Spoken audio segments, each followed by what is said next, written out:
This is a soft toy, a small dog.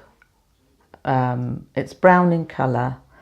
He has a long tail which goes back over his back and long ears and brown eyes. He's about 6 inches long and about 5 inches tall. I've always had this dog. It's been with me right through as far back as I can remember. I don't know who gave it to me. It's just always been there. The earliest memory I have is tying string round her neck and dragging her around. We live with my grandma and dragging her around the garden because I wanted to have a dog on a lead. And that's the very earliest time I can remember. So I would have been about 3. But I knew I'd had the dog before that.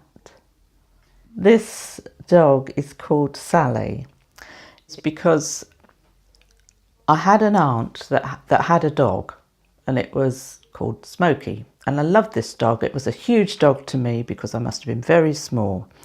And they used to take the dog out for a walk. And somewhere in my mind, I just always wanted to take a dog for a walk. And that's how I came to tie the string around its neck and drag it around the garden.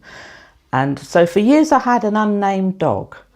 And then an uncle remarried a lady that already had a dog, a golden Labrador called Sally. And I thought that my dog looked like Sally. So from then on, she was called Sally. When we've moved house, and I've moved several times, it's always been packed up and comes with me. It's just part of me. I don't handle it every day. I don't look at it every day. It's just there. And it's always on the side of a chest of drawers. I love this dog, and it really started my love of dogs.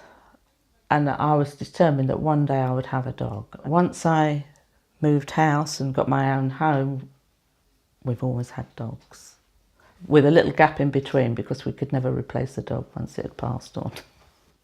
My husband used to work for the TA as a civilian, and one of the soldiers there had a dog, a pointer, and he'd got the dog, he'd rescued it from a police pound because he was going to train it as a sniffer dog. It was in the 70s when there was a lot of IRA activity.